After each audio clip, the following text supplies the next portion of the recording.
Hello KeenGamers and welcome to another review. This time we have the PowerA Fusion Pro wireless controller for the PlayStation and PC. So let's get started.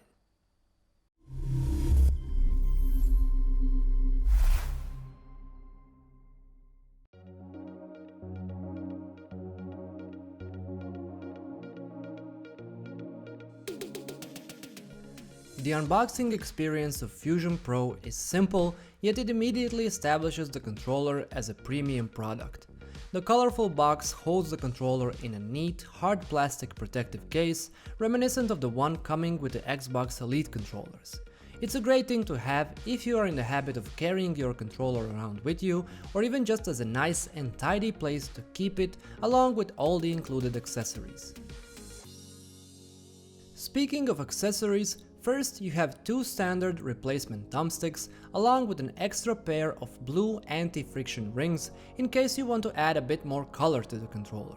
Adding or exchanging these is as simple as lifting the magnetic faceplate of the controller and then snapping the thumbsticks and the rings on or off.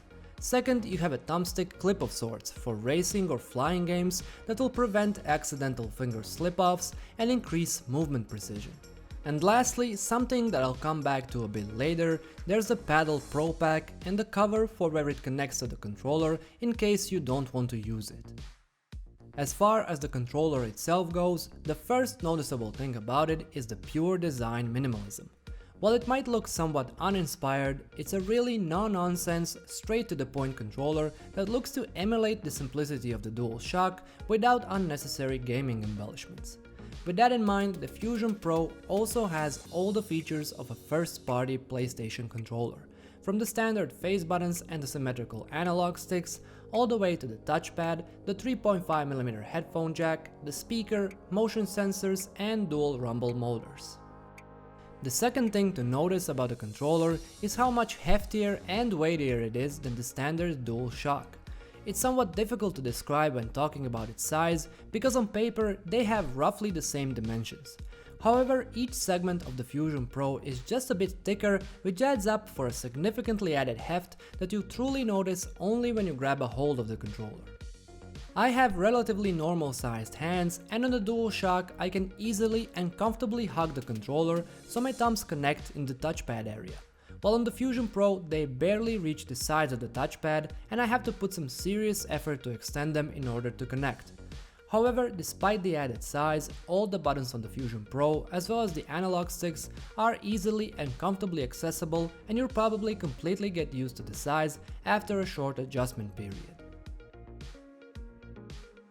The same applies to its weight of 365 grams with the Pro Pack attached, which is in the ballpark of similar high-end controllers. Over on PC, I mostly use a similarly weighty Xbox Elite Series 2 controller, and I had no problem switching to the Fusion Pro. The adjustment period will only ever be necessary for those used to the 100 grams lighter standard PS4 controller. Ultimately, the added size and weight are more of a pro than a con, and they definitely make Fusion Pro feel less like a fragile toy and more like a serious and highly premium gaming peripheral.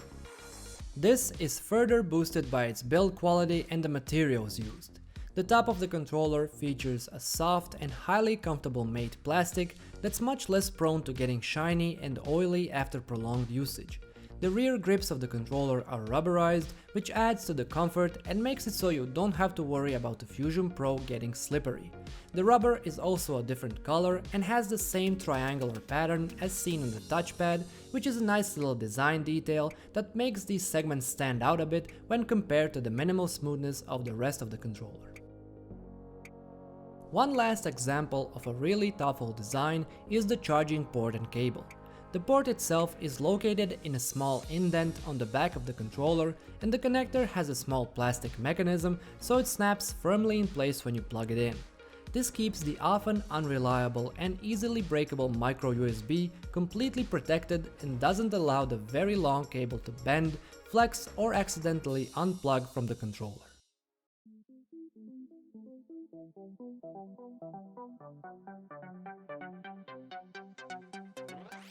The Fusion Pro supports 3 connection modes, and you can switch between them by using the small slider on the back of the controller.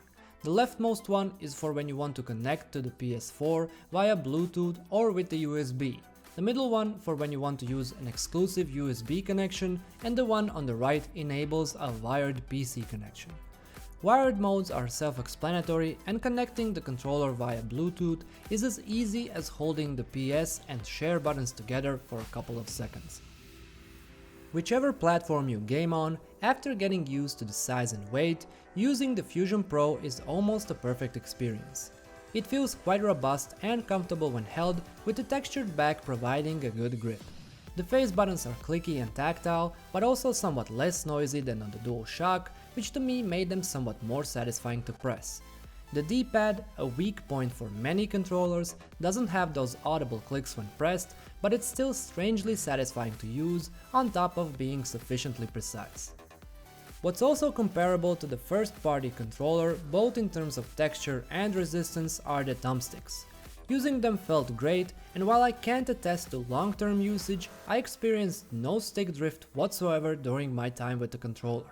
They are made more satisfying and a bit more precise to use with the addition of the mentioned anti-friction rings.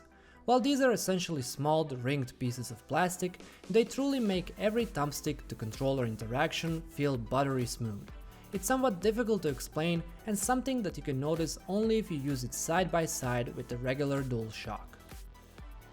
The L1 and R1 triggers have a bit shorter travel distance and sound clickier than on the DualShock, while the R2 and L2 triggers feel roughly the same. What's great is that the Fusion Pro has a trigger lock mechanism that you can control with convenient two switches located on the underside of the controller. Locking it all the way shortens the travel distance of the trigger by about 70%, which can be highly useful for competitive games where each advantageous millisecond counts. One negative point that there's no going around is the fact that the 3.5mm headphone jack won't work if you are wirelessly connected to the console. Essentially, you have to connect the controller via the USB and select the exclusively wired connectivity mode with the slider on the back in order to completely immerse yourself in the game via a wired headset. But now let's talk about the Paddle Pro Pack accessory. First up, I really liked the fact that the Pro Pack is a completely optional part of the controller and can easily be removed for games that won't benefit from additional buttons. When used, however, the paddles can add immense functionality to the controller and make you a better player in certain games. Basically, you can simply assign any button on the controller to any of the four paddles, ensuring that you don't ever take your fingers off the thumbsticks in the heat of battle. Now, while the added functionality is great, their design and sensitivity coupled with the size and weight of the Fusion Pro can cause issues. I found that the size and weight of the controller made my grip a bit stronger, and seeing as the paddles protrude quite a bit in relation to the body of the controller and are quite sensitive, caused some accidental presses. I got used to it after a while, but the paddles still never felt quite as good as the ones on the Xbox Elite controller or some other competitors. This can somewhat be alleviated by the ability to remove individual paddles, or, as I said, removing the Pro Pack completely if you aren't using it. And last but not least, the battery life is also an area that benefits from the larger size of the controller.